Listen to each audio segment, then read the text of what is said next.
Hey everybody, I just wanted to make a video, sort of a walk around of my V85. Um, I was sort of overwhelmed by the number of people that were interested in it, and so thank you. I guess I'll start with me. My name's Joe. I'm a mechanic. I work at Cadre Cycle in Cincinnati, Ohio. And yeah, so if you ever need Guzzi parts or advice or anything like that, just give us a call or an email or whatever. And everybody here is very knowledgeable and we'll be happy to help. So that being said, this is my bike. It's either a 22 or a 23 V85, I can't remember. But essentially, I bought the bike.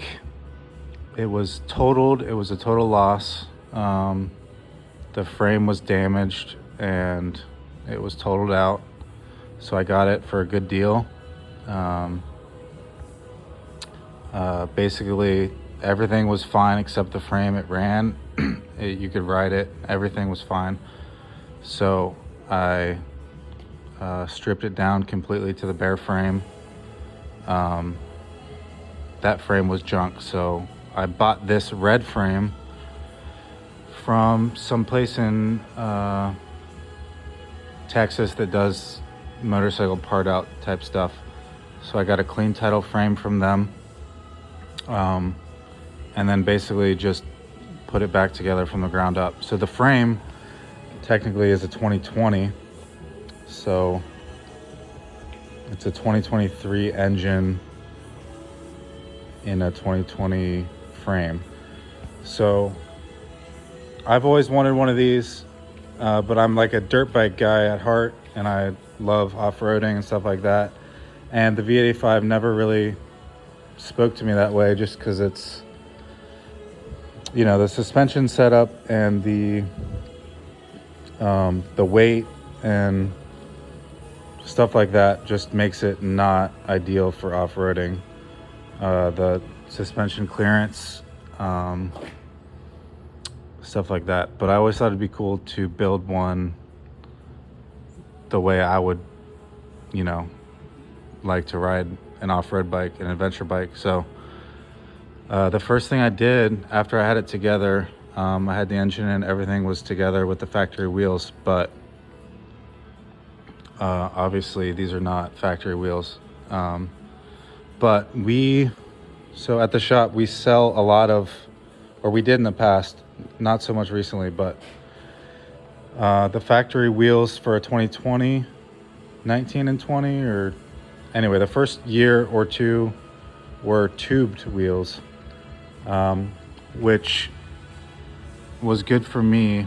So essentially, we sell a lot of the tubeless wheels from the newer models that went to tubeless. So it's fairly common for us to get a set of the old wheels when a customer doesn't want the new wheels, or they don't have any need to keep their old wheels. So we had a set laying around of the old 2020 wheels. And so what I did was I cut all the spokes out,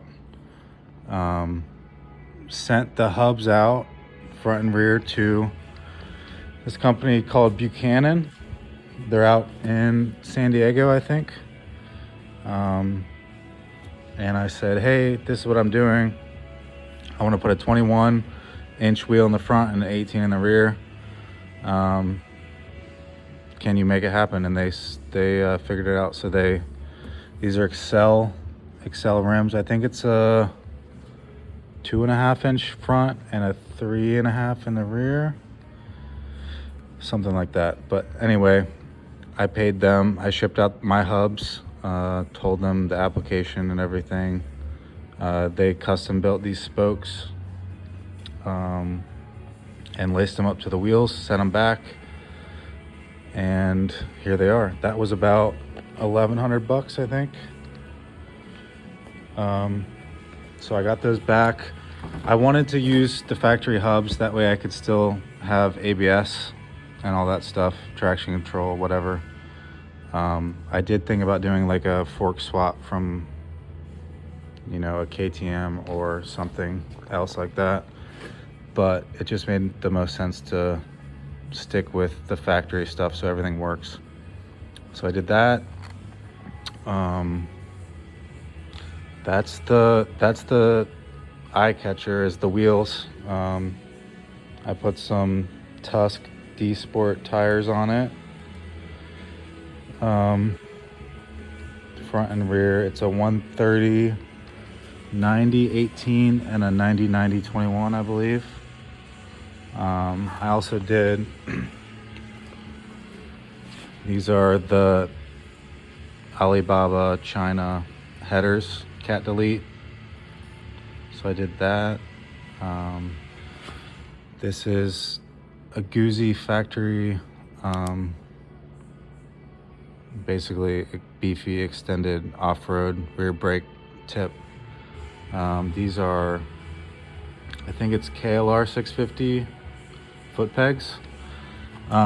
They work, but I'm not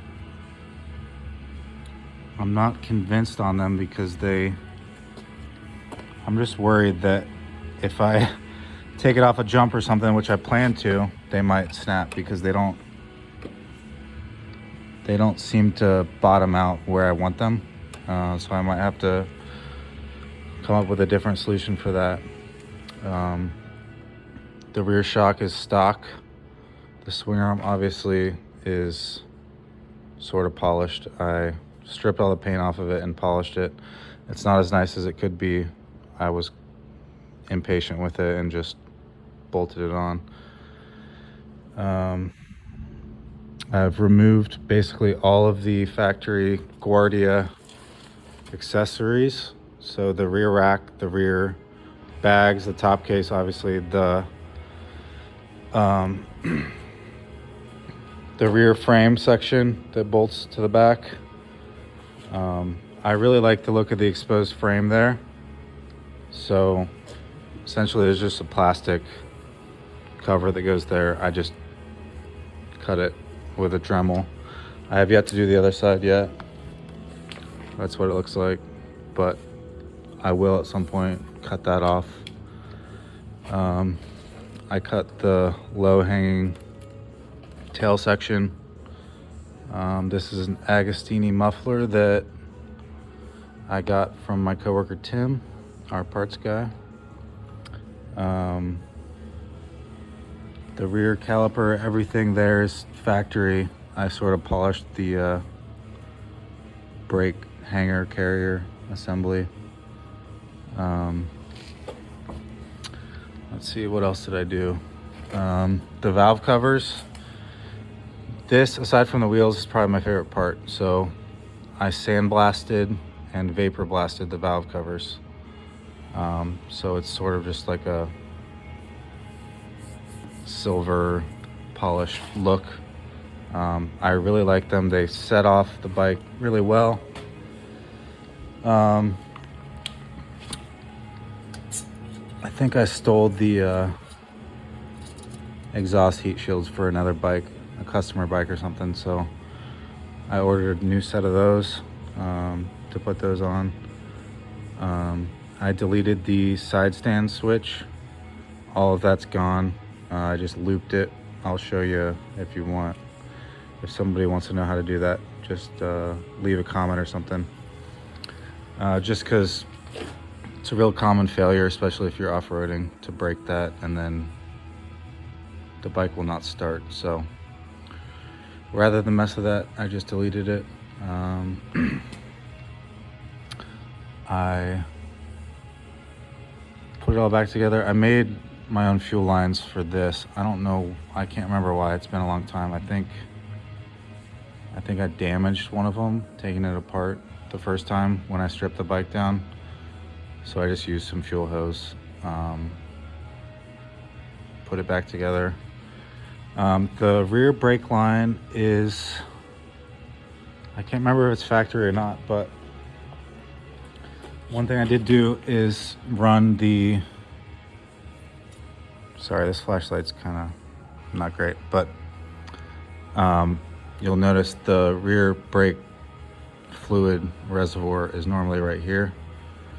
I thought it was a little vulnerable to a crash or whatever, a drop off road, so I rerouted it. It's under this side panel. So I did that. What else? I experimented with a few different front end situations. At one point I had a V7, not the LED headlight, but a standard V7 headlight on it, round one, because it was sort of the style I was going for, but it was just dragging the project out, and I just put it back to stock. But I think a round headlight would be really cool on it, just to match the look. It's got fog lights. I left those on. I could ditch those and save some weight, but not really a priority right now.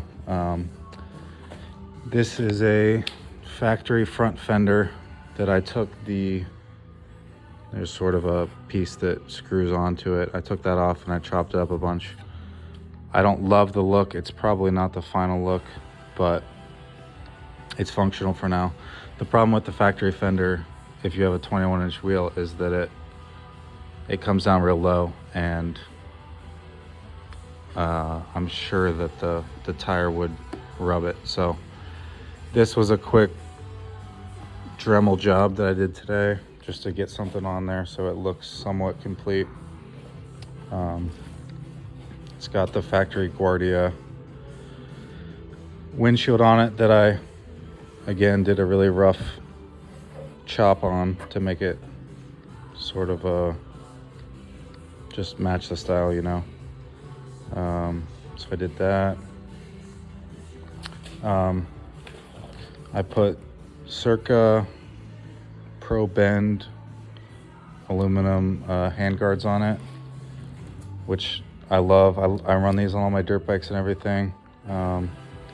Essentially, it's the factory bar end, the threaded bar end bolt. I just drilled it out, tapped it to, I think it's M8 by 125 thread. So it's all solid mounted. There's none of those expanding joints or whatever. So that's definitely something that I would say is a must-have, because this bike is going to be dropped, and those factory handguards aren't going to cut it.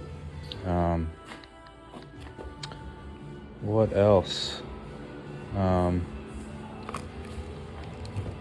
Everything I put heated grips on it. I can't remember if the Guardia comes with heated grips or not, but heated grips.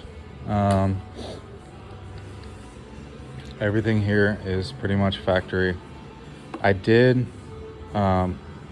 cut up the USB location. I had planned to put basically a dual USB-C charger on there, something like this. This is what was going to go on there, but came to find out that the depth of that piece is too much, so it wouldn't clear the little plastic backing plate. So I had this voltage gauge laying around, so I just threw that on there. It's nice to have, but definitely a USB. I will try and get there eventually. Let's see. I didn't mess with the suspension at all. I sort of figured that someday down the road, if I like the bike, whatever, I might mess with it. But for now, it's fully stock suspension. I did mess around. Initially I was trying to get it as light as possible. So I was thinking sort of crazy stuff. At one point I was down to one front rotor, because I've had KTMs before, big KTMs, where there's companies that sell like a single disc conversion. So they'll put like a bigger disc on one side, remove the other disc and caliper, the line, everything. And I had no problem with that. It had plenty of biting power and everything, no issues. So at one point I had this Brembo monoblock caliper from some kind of Ducati, I don't remember what, but we had it floating around the shop, so I had that on there. It bolts on no problem, but the ratio of the displacement of the master cylinder and the caliper wasn't right, and it just didn't feel good. I also tried a Brembo radial master cylinder, which looked really cool up here, but it just didn't work either. So something you could do if you wanted to lose some more weight, probably another 5 or 6 pounds or something. Nothing crazy, but it's an option. What else did I do? At first I tried running the bike with no ABS pump, which my thought was just make it as light as possible, right? So I pulled off the ABS pump. That's when I had the one caliper, so only one rotor, one line, no intermediate line to the pump and all that. But the bike didn't like it. It had a bunch of errors, and I just didn't feel like trying to make that work. So I went back to stock, and realistically, the ABS pump hardly weighs anything, and the line doesn't weigh anything. So I don't see any real benefit unless you're like all out racing the bike, which I'm not. So yeah, under the seat, everything is pretty much factory. Even the battery, I haven't gone to a lithium battery yet, just because I don't want to pay for it, basically.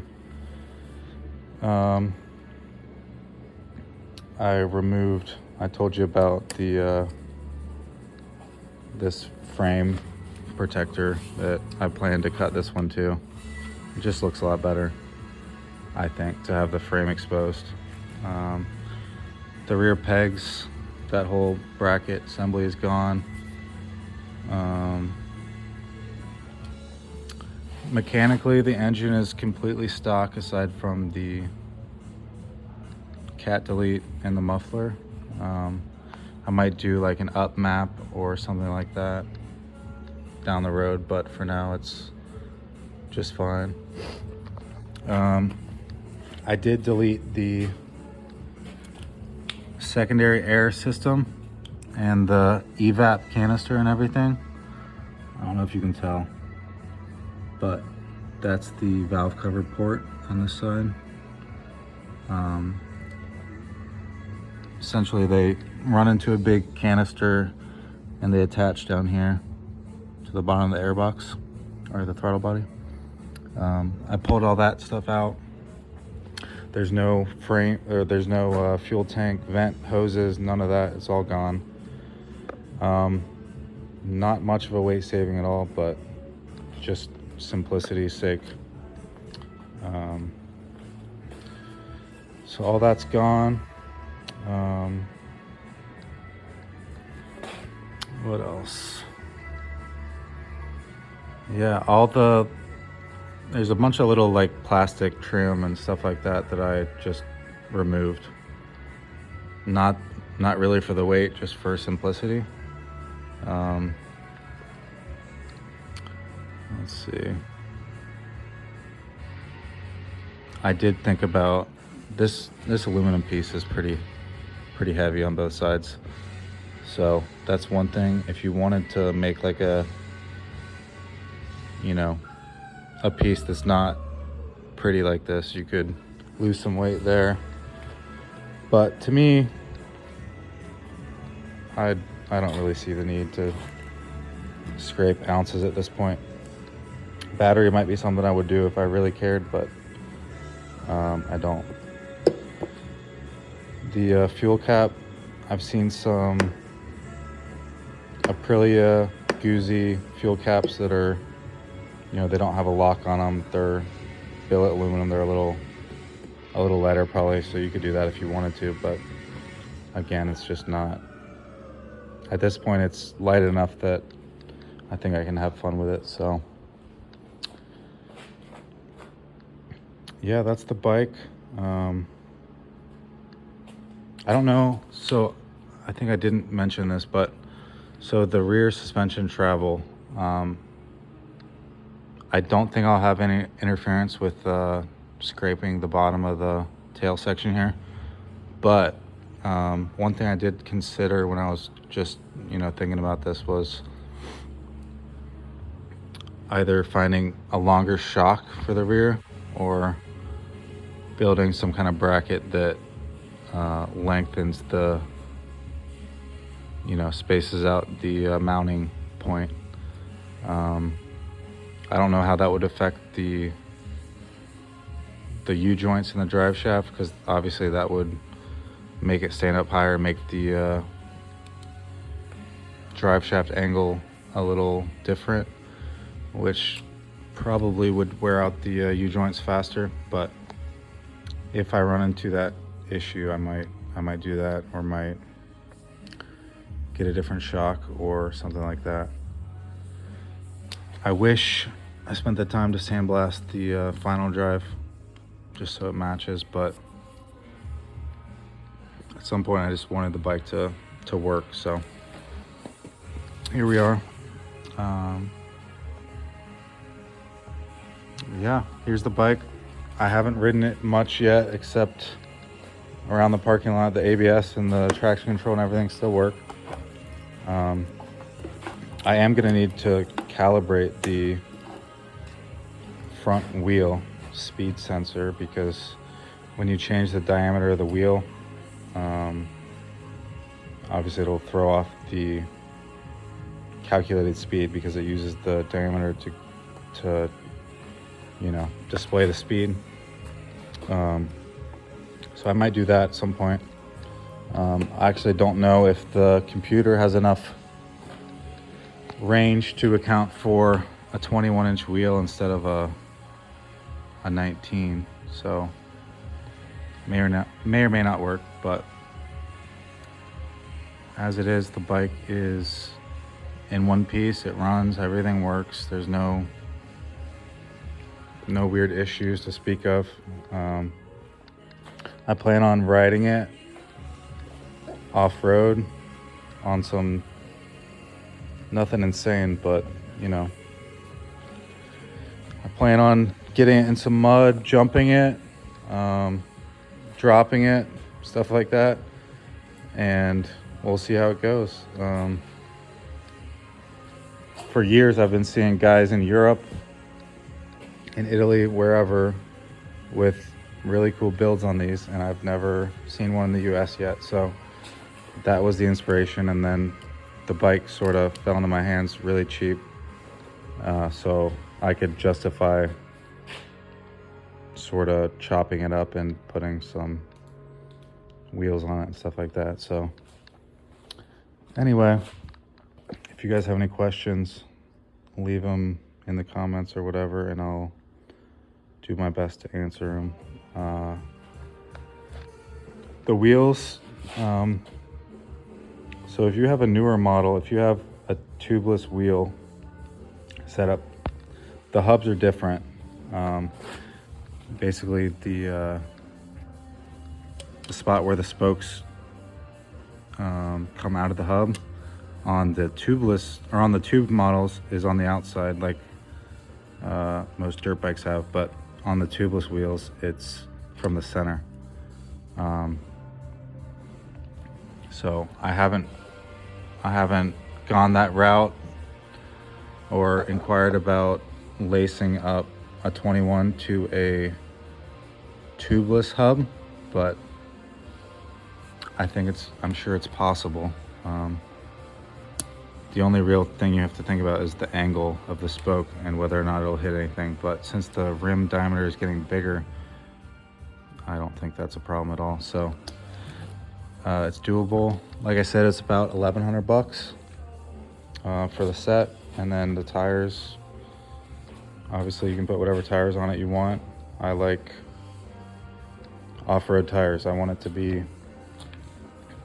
give it as good of a shot as it's got to satisfy my off-road riding. So yeah, I'll follow up. I'll leave some I'll post some videos once I get it out and get it muddy and get it tested, and we'll see how it goes. But here it is, and thank you all for the interest in it. See ya.